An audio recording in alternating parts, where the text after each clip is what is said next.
दोस्तों, आज की कहानी है मूर्ख बादशाह। चलिए सुनते हैं।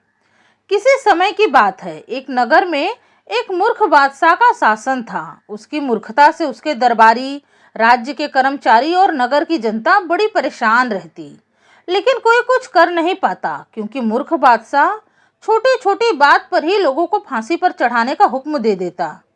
अब अपनी जान को जोखिम में डालकर मूर्ख बादशाह को कौन समझाए। उसी नगर में एक गरीब किसान रहता था। किसान का घर बहुत पुराना था, इसी वजह से एक दिन उसका घर गिर गया।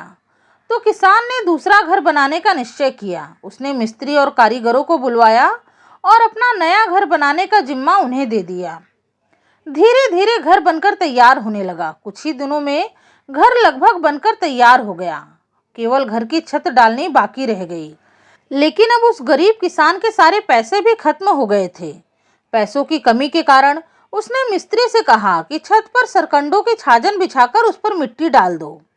किसान की बात सुनकर मिस्त्री ने कहा कि अगर सरकंडों की छाजन की छत बनाओगे तो वह ज्यादा मजबूत नहीं होगी। तब किसान ने उसे अपनी मजबूरी बताई कि अब उसके पास और पैसे नहीं हैं जिससे कि वह पक्की छत डलवा सके। मिस्त्री ने उसे तसल्ली देकर कहा कि ठीक है, तुम चिंता मत करो, मुझसे जैसा बन पड़ेगा बना दूंगा। सरकंडों की छत डल जाने पर वो गरीब किसान अपने परिवार के साथ उसी अधबने घर में रहने लगा। उसी नगर में एक चोर भी रहता था। जब उसने देखा कि इस किसान ने नया घर बनवाया है तो वह सोचने लगा कि जरूर ये गरीब धनवान हो गया है, तभी तो इसने नया घर बनाया है। तो क्यों ना आज रात इसी के घर में चोरी करूं, तो जरूर ज्यादा माल मेरे हाथ लग सकता है। आधी रात में चोर किसान के घर के छत पर चढ़ गया और जैसे ही उसने अपना पहला कदम रखा, सरकंडे बिखर गए और चोर नीचे गिर पड़ा, वो भी सीधा सोते हुए किसान के ऊपर, जिससे किसान जाग गया और समझ गया कि जरूर कोई चोर घर में घुसा है। उसने चोर को पकड़ने की कोशिश की, लेकिन अंधेरे का फायदा उठाकर चोर भाग निकला।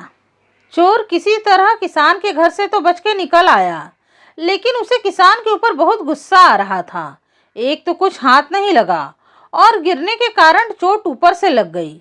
ये सब किसान के सरकंडों की छत के कारण ही हुआ।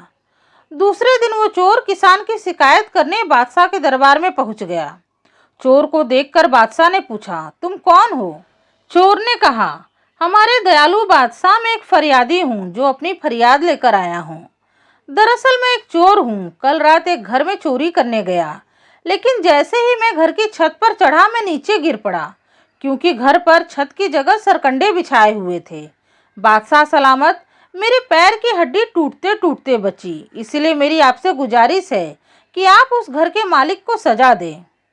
चोर की बात सुनकर मूर्ख बादशाह ने गरीब किसान को दरबार में बुलवाया और उससे पूछने लगा कि क्या ये सच है कि कल रात में यह आदमी तुम्हारे छत से गिरा था? गरीब किसान ने जवाब देते हुए कहा, जी हुजूर, सच है। यह तो अच्छा हुआ कि यह मेरे ऊपर गिरा, नहीं तो इसका एक पैर ही टूट जाता। किसान की बात सुनकर बादशाह ने जल्लादों को हुक्म देते हुए कहा, अगर यह बात सच है तो घर के मालिक को तुरंत फांसी दे दी जाए।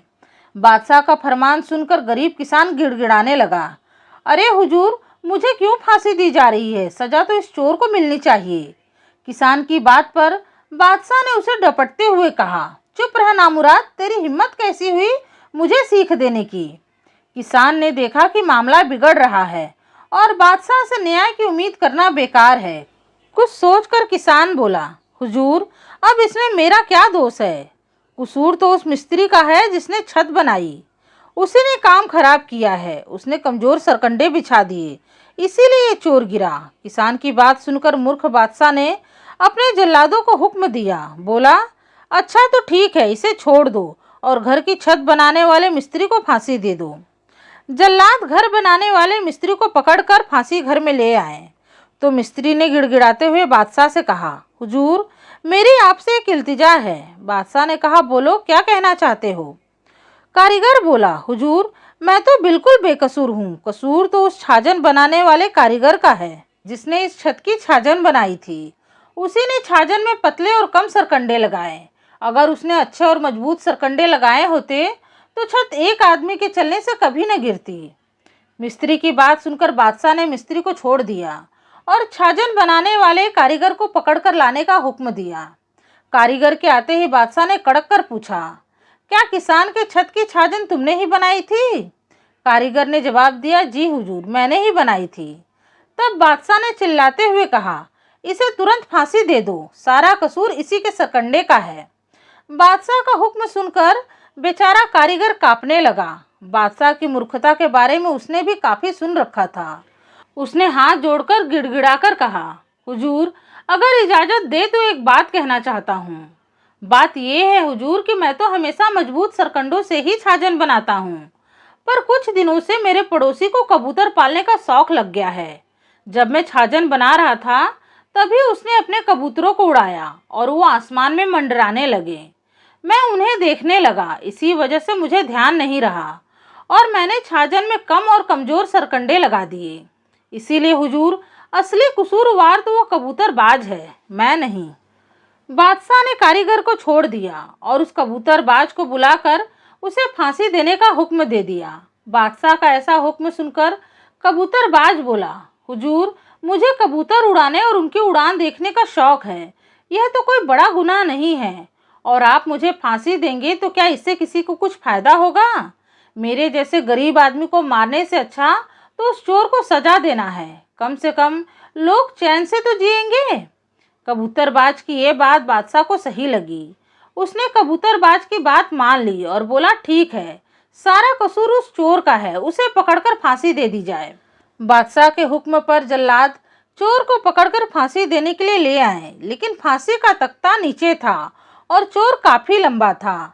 जल्लादों ने चोर को फांसी पर चढ़ाने की काफी कोशिश की, पर उसके पैर जमीन को छूते ही रहे। तब जल्लाद बादशाह के पास गए और बोले, जहां पनाह, वो चोर तो बहुत लंबा है और उसके पैर जमीन पर टिके रहते हैं। हम किसी भी तरह उसे फांसी नहीं दे पा रहे हैं, बताइए क्या करें? उनकी बात सुनकर बादशाह को गुस्सा आ गया। बोला, बेवकूफ़ों, इतनी छोटी छोटी बातों पर तुम मुझसे क्यों पूछते रहते हो? अगर वह चोर लंबा है तो क्या तुम चौराहे पर जाकर कोई ऐसा आदमी नहीं ढूंढ सकते जिसका कद छोटा हो? क्या तुम्हें इतनी छोटी सी बात भी समझ नहीं आती? बादशाह के हुक्म पर जब जल्लादों ने चौराहे पर जाकर देखा तो उन्हें एक नाटा सा आदमी दिखा जो अपने सर पर एक बोरे में कुछ भरकर ले जा रहा था। उसे देखकर जल्लादों ने सोचा कि अरे, ये तो बिल्कुल वैसा ही है जैसे को बादशाह फांसी चढ़ाना चाहते हैं। फिर उन्होंने उस नाटे आदमी को पकड़कर फांसी के तख्ते पर ले आए। ये देखकर नाटे कद वाला आदमी गिड़गिड़ाने लगा। वो बोला, अरे, मेरा कसूर क्या है? तुम लोग मुझे फांसी पर क्यों चढ़ाना चाहते हो? उसी समय बादशाह भी फांसी का नज़ारा देखने आ पहुंचा। उसे देखकर नाटा आदमी बोला, हुजूर, मेरी एक इल्तिजा है। बादशाह ने कहा, बोलो, क्या कहना चाहते हो? नाटा आदमी बोला, हुजूर, मैं तो एक गरीब आदमी हूँ। जंगल से सूखी लकड़ियाँ इकट्ठा करके बाजार में बेचता हूँ, बोझा ढोता हूँ और किसी तरह अपने परिवार का पेट पालता हूँ। मेरा क्या कसूर है जो आप मुझे इस तरह फांसी पर चढ़ाना चाहते हैं? नाटे आदमी की बात सुनकर बादशाह गुस्सा हो गया। गालियां देते हुए बोला, अरे नामाकूल बेवकूफ़, मुझे क्या मालूम कि तू कसूरवार है या नहीं? मुझे तो बस एक आदमी को फांसी पर लटकाना है। मैं तो एक चोर को फांसी देना चाहता था, पर उसका कद बहुत लंबा है जिससे उसके पैर जमीन से ही टिके रहते हैं। लेकिन तू फांसी देने के लिए बिल्कुल ठीक है क्योंकि तू नाटा है। पूरी बात जानकर उस नाटे आदमी ने सुझाव दिया, हुजूर, कसूरवार तो लंबा चोर है, आप मुझ नाटे आदमी को फांसी दे रहे हैं, ये कहाँ का इंसाफ है? हुजूर, अगर वो चोर ज़्यादा लंबा है तो फांसी के नीचे की थोड़ी सी ज़मीन को खुदवा दीजिए। नाटे आदमी की बात सुनकर बादशाह सोच में पड़ गया। कुछ देर सोचने के बाद वो बोला, बिल्कुल ठीक, ये आदमी बिल्कुल सही कह रहा है। इसे छोड़ दो और फांसी के नीचे की ज़मीन खोद कर उस चोर को फांसी दे दो। अब जल्लाद चोर को फिर से पकड़कर फांसी पर ले आए और उसके गले में फंदा डालकर उसके पैरों के नीचे की ज़मीन खोदने लगे।